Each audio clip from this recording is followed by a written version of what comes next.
மக்களை வணக்கம். நான் உங்கள் கோடங்கி.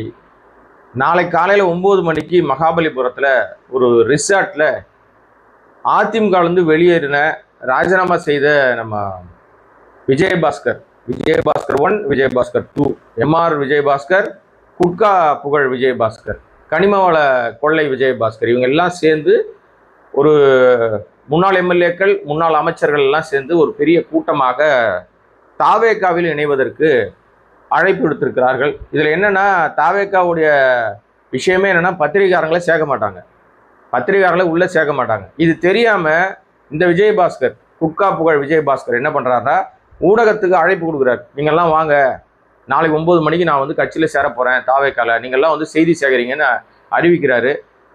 அவருக்கு தெரியல, தாவேகாவுடைய விஷயமே ஊடகத்தை பார்த்தா பின்னங்கால் பெடலப்பட ஓடுறது தான். அதோட தலைவர் இது வரைக்கும் ஊடகங்களை சந்திக்கவே இல்லை. ஏன்னா அவர் போலி பிம்பம், ஊடகத்தை சந்திச்சா அந்த போலி பிம்பம் உடஞ்சிரும். நான் யாரை சொல்றேன்னு தெரியலையா உங்களுக்கு? நம்ம முதலமைச்சர் சோசப் விஜய், இவரை தான் சொல்றேன் நான். ஊடகத்தையே சந்திக்காம கிட்டத்தட்ட 50 நாட்களை ஆட்சி புரிந்திருக்கிறார். தமிழ்நாட்டுடைய ஆட்சி நிர்வாகம் லட்சணம், கேடுகட்ட சீர்கெட்ட லட்சணத்தை 50 நாளாக தொடர்ந்து கொண்டிருக்கிறது. ஒவ்வொரு நாளும் படுகொலைகள், ஒவ்வொரு நாளும் அடக்குமுறைகள், ஒவ்வொரு நாளும் ஆணவ கொலைகள், அத்துமீறல்கள், பாலியல் குற்றச்சாட்டுகள் தொடர்ந்து கொண்டே இருக்கிறது. ஆனால் தன்னை தூய சக்தின்னு சொல்லிக்கிட்ட அந்த விஜயனுடைய தாவேகா கட்சி எப்போதோ அது தூய சக்தி லட்சணத்திலிருந்து உடஞ்சி ஒன்றுமில்லாமல் போய் காணாம போய் விட்டது. தூய சக்தி பிம்பம் உடைக்கப்பட்டு விட்டது. ஏன்னா இப்போ நீங்கள் எம்ஆர் விஜயபாஸ்கர், அவர் மேலே 30 வழக்கு இருக்குது. 30க்கும் மேற்பட்ட வழக்குகளை எஃப்ஐஆர் போட்டிருக்காங்க. கனிம வள கொள்ளை, 100 கோடி ரூபாய்க்கு மேலே இடங்களை ஆட்டையை போட்ட வழக்கு, அது கரூர் விஜயபாஸ்கர் சொல்லிட்டு இருக்கேன். இது இல்லாமல் குட்கா விஜயபாஸ்கர், விராலிமலை விஜயபாஸ்கர், அவர் தான் நாளைக்கு போய் சேர போகிறாங்க. எல்லாம் ஒன்றா தான் நாளைக்கு சேர போகிறாங்க. இவர் மீது ஏற்கனவே சொத்து குவிப்பு வழக்கு இருக்குது, ஏற்கனவே வந்து போதை ஒழிப்பு, அதான் குட்கா கேஸ் இருக்குது, இன்னும் பல மோசடி ஊழல் வழக்குகள்லாம் இருக்குது. இவங்கெல்லாம் போய் உள்ளே போய் சேரும்போது அப்படியே இன்முகத்தோடு சோசப் விஜய் அவர்களை அழைக்கிறாருன்னு வச்சிங்களேன்.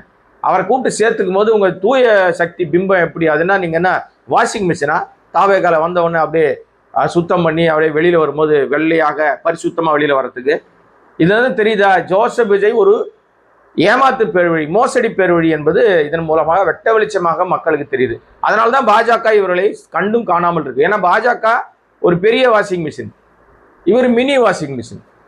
அவங்க 1000 கோடி ஊழல் பண்ண நம்ம அஜித் பவார் இறந்து போயிட்டார். இருந்தாலும் உதாரணத்துக்கு சொல்றோம், அஜித் பவார் மீது 1000 கோடி ஊழல்.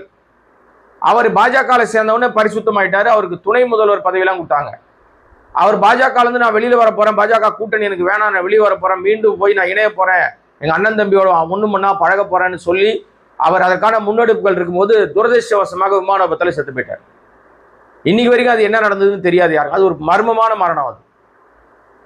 அதே மாதிரி குஜராத்துடைய முன்னாள் முதலமைச்சர் ஒருத்தர், அவர் வந்து பாஜகவுடைய அயோக்கியத்தனம் மொத்தத்தையும் நான் போட்டு உடைச்சிருவேன், என்ன நடந்தது நான் சொல்லிடுவேன், நான் என் பொண்ணு வீட்டுக்கு போயிட்டு வந்த பிறகு நான் வச்சுக்கிறேன் கச்சேரி அப்படின்ற மாதிரி பெரும் சிக்கலை ஏற்படுத்தி பேட்டிலாம் கொடுத்துருந்தார். அவர் அமெரிக்காவில் பொண்ணை பார்க்க போகிறேன்னு கிளம்பி போகும்போது பார்த்தீங்கன்னா திடீர்னு வந்து புறப்பட்ட விமானம் டேக் ஆஃப், அந்த பட்டன்லாம் ஆஃப் பண்ணப்பட்டு கீழே விழுந்து நொறுங்கி செத்து போயிட்டார். அந்த விபத்தும் இதுவரை எப்படி நடைபெற்றது என்று தெரியாது. 260 பேருக்கு மேலே செத்து போயிட்டாங்க இல்லையா ஹைதராபாத்தில், ஒரு விமானம் விழுந்து நொறுங்குச்சு இல்லை. அது வந்து என்னன்னா, இதுவரைக்கும் வந்து யாராலும் கணிக்க முடியாத பல விஷயங்களை தமிழ்நாடு அரசியல் மட்டுமல்ல இந்திய அரசியலே பார்த்துக்கிட்டு இருக்கு.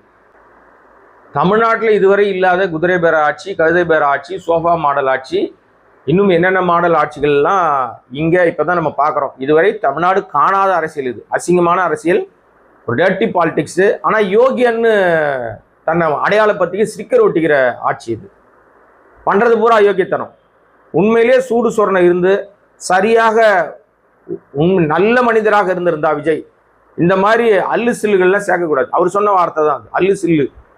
இந்த அல்லு சில்லுகளை, கல்லாப்பட்டி கூட்டணி, கல்லாப்பட்டி சிங்கார ஆட்களை இவங்கெல்லாம் சேர்க்காம தன்னுடைய முகத்துக்காக வாக்களித்த மக்களுக்கு நன்றியோடு தனக்கு யார் இருந்தாங்களோ அவங்களோட இருக்கணும். இந்த கூட்டணிக்கு தான் நீங்கள் தான் ஆளை சேர்த்து ஆட்சி பிடிச்சிட்டிங்களே, அப்புறம் எதுக்கு இந்த மாதிரி ஆள் பிடிக்கிற வேலை செய்கிறீங்க? புள்ள பிடிக்கிற வேலையாக செய்கிறீங்க? எம்எல்ஏ பிடிச்சிங்கிறீங்க, எம்எல்ஏ ரிசைன்மெண்ட் வாண்டுறீங்க, முன்னாள் அமைச்சரை பிடிக்கிறீங்க. மானங்கட்டத்தனமா இல்லையா? அசிங்கமா இல்லையா? உங்களுக்கு அசிங்கமா இல்லையா? இதுல தூய ஆட்சி நடத்துறேன்னு வேற எப்படி ஒரு பில்டப் பண்றீங்க? ஆனா மக்கள், நாட்டு மக்கள் இதெல்லாம் பார்த்து கூட இன்னும் பல மாவட்டங்கள்ல திருந்தாமே இருக்கீங்க. இன்னும் விசிலடிச்சா குஞ்சாவே இருக்கீங்க. ஏதோ விஜய் ஆபத் பாந்தவன் அப்படியே பாலாரம் தேனாடம் ஓடுற ஆட்சியை கொடுக்குறாருன்னு நினைச்சுக்கிறீங்க. ஒவ்வொரு நாளும் அயோக்கியத்தனம். இனிமே எங்கேயாவது வெளியில வந்து தன்னை தூய சக்தி, நான் நேர்மையான ஆட்சி கொடுக்குறேன்னு சொன்னா மக்கள்லாம் செருப்பாலே அடிப்பாங்க. ஏன்னா ஊழல்வாதிகள்லாம் சேர்த்துக்கிறீங்களப்பா. ஊழல் ஏற்கனவே குற்றச்சாட்டு இருக்குது மட்டும் இல்ல, வழக்குகளே இருக்கு. அவங்க இப்ப உங்ககிட்ட வர்றதுக்கு நோக்கம் என்னன்னா தன் மீதான வழக்குகள் இருந்து தப்பிக்கணும். இப்ப விஜயபாஸ்கர் பெரிய சுதந்திர போராட்ட தியாகியா? எம்ஆர் விஜயபாஸ்கரும் சரி, கரூர் விஜயபாஸ்கரும் சரி, விராலிமலை விஜயபாஸ்கரும் சுதந்திர போராட்ட தியாகியா? தமிழ்நாடுக்காக அப்படியே செக்கு செம்மல்களா? இருக்கிற கேஸ்ல இருந்து காப்பாத்திக்கணும், தப்பிக்கணும். அதுக்கு ஒரே இடம், புகலிடம் எது? பாஜகவுடைய அடிவரடியா இருக்கிற, பாஜகவுடைய செல்ல குழந்தையா இருக்கிற தாவேகா. திமுகவுக்கு போக முடியாது, போனா உள்ள வச்சிருவாங்க. பயம், சேர்க்க மாட்டாங்க. இனிமேதான் இருக்கு கச்சேரிய, இனிமேதான் பெரும் கச்சேரி இருக்கு. நம்ம விராலிமலை விஜயபாஸ்கர் உள்ள நுழைஞ்ச உடனே அமைச்சர் பர்வேஸோட பதவியை வந்து புடுங்குவார். அமைச்சர் பர்வேஸினுடைய செல்வாக்கை குறைப்பார். கரூர் விஜயபாஸ்கர் போய் உள்ள சேர்ந்த உடனே ஏற்கனவே அங்க மதியழகம் பேர்ல மரியாதையே இல்லை. அவன் பொண்டாட்டி வந்து தப்பு தப்பா பொய் சொல்லி மாட்டிக்கிச்சு. அங்க கோஷ்டிகானம் கண்டிப்பா வரும்.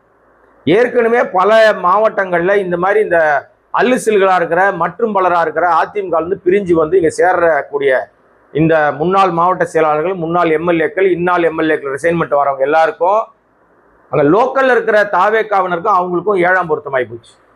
இது நிச்சயமாக பெரிய பிரளயம் வெடிக்கும். இது எதுவுமே தெரியாம ஊடகத்தை போய் கூப்பிடுறாரு. நாளைக்கு வாங்க மக்களே, பத்திரிகை ஊடக நண்பர்களே, நாளைக்கு நான் வந்து தாவேக்கால இணைகிறேன், இந்த விழாவை நீங்க சிறப்பித்து தரணும்னு. அங்க உள்ள யாரையுமே சேர்க்க மாட்டாங்கன்றது இவருக்கு தெரியல. இதுல இருந்து என்ன தெரியுதுன்னா, இவர் ஏதோ நினைச்சுக்கிட்டு இருக்காரு. உள்ள போன பிறகுதான் அது வந்து உள்ள போய் மாட்டின பிறகுதான் தெரியும். அவரால் எந்த செயல்பாடும் செய்ய முடியாது. நீங்க விஜய் எதிர்த்து பேச முடியுமா? ஆதவ எதிர்த்து பேச முடியுமா? வேற யாரை எதிர்த்து அங்க பேசுவீங்க? யாரோனா எதிர்த்து பேசலாம். ஆதவ எதிர்த்தோ விஜய் எதிர்த்தோ நீங்க பேசவே முடியாது. விஜய் பார்க்கவே முடியாது. இப்ப நாளைக்கு சேர்ற அந்த நிகழ்ச்சியோட சரிங்க, அதை வந்து விஜய் ஸ்கோர் பண்ணிக்க பார்ப்பாரு தவிர விஜயபாஸ்கர் அதுக்கப்புறம் நீங்க யாருமே கான்டாக்ட் பண்ண முடியாது. அவரால் ஊடகத்துல பேட்டி கொடுக்கவும் முடியாது. அவருக்கு எந்த பொறுப்பும் இதுவரையும் வழங்கப்படலை, பொறுப்பும் கொடுக்கப்படாது. இன்னும் கொடுத்து கீச்சிருவாங்க. இவர் என்ன பெரிய செக்கு செம்மல் கூப்பிட்ட உடனே தாவைக்காவை கட்டி தூக்கி நிப்பாடுறதுக்கு வராரா? விஜய்க்கு நல்லா தெரியும், வரவன் எல்லாம் தன்னை காப்பாத்தி வரான், சுயநலவாதிங்க, இவனுங்களெல்லாம் காய போடுன்றது தான். அதனாலதான் அங்க போய் சேர்ந்த பாப்பிரெட்டி பாளையத்தினுடைய முன்னாள் எம்எல்ஏ வெங்கடசாமி என்னோ பேர் அவருக்கு. அவர் 10 நாள்ல பின்னங்கால் பிடலப்பட திருப்பி ஓடி விட்டார். ஐயோ, இந்த கட்சியில நான் வந்து தப்பா போச்சுறான். ஆக மக்களே, இவர்கள் எல்லாம் தங்களுடைய ஊழல்களை மறைக்கவும் தாங்க சேர்த்து வச்சுக்கிற சொத்துக்களை காப்பாற்றிக் கொள்வதற்காக தாவேக்காவுக்கு தாவுகிற வேலையை செய்கிறார்கள். இதனால மக்கள்கிட்ட பெரிய மாற்றம் வந்துருமான?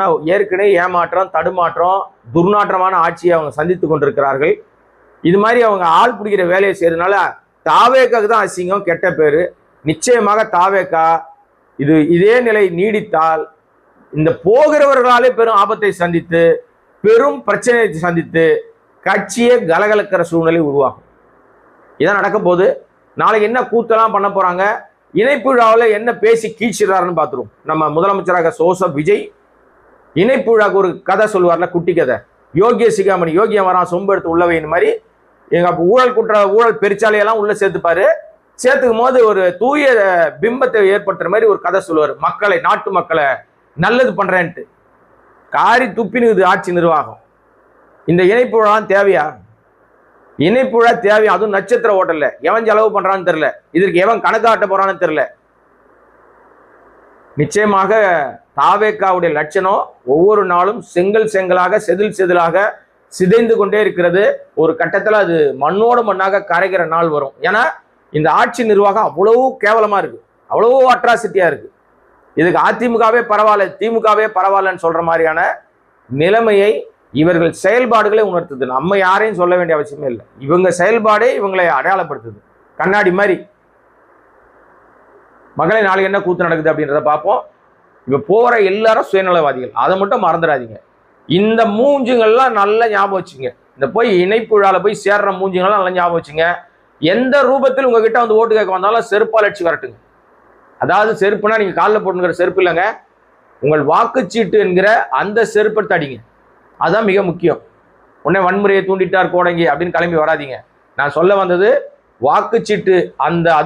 அதோட ஆயுதம் வந்து ரொம்ப ரொம்ப வலிமையானதுங்க. அது ஒரு துப்பாக்கிக்கு சமம், துப்பாக்கி குண்டுக்கு சமம், பீரங்கி குண்டுக்கு சமம் அந்த வாக்கு. ஏன்னா ஆட்சி மாற்றத்தை ஏற்படுத்துது, ஆட்சியை நிலைகுல வைக்குது. ஒரு ஓட்டால் ஒரு தொகுதியினுடைய எம்எல்ஏவே மாறி போறார். திருப்பத்தூர் உதாரணத்துக்கு எடுத்துங்க. ஒரு ஓட்டால் ஜெயித்திருக்குது தாவேகா. ஊசலாடிக்கிட்டு இருக்கு, எப்போனாலும் மாற்றம் வரும் அப்படின்னு. யோசித்துங்க, முடிவு பண்ணுங்க. இடைத்தேர்தல்களில் பெரிய அடியை தாவேகா கொடுங்க. மீண்டும் உங்களை சந்திக்கிறேன். நன்றி. அதுவரை நம்முடைய சேனலை சப்ஸ்கிரைப் பண்ணாமல் பார்த்துட்டு இருக்க அன்பு நண்பர்களே, உங்கள் அன்பும் ஆதரவும் தொடரட்டும். நீங்க இல்லாம நான் இல்லை. இந்த சேனல் உங்களுக்காக மட்டுமே நடத்தப்படுகிற சுயாதீன ஊடகம். நன்றி, வணக்கம்.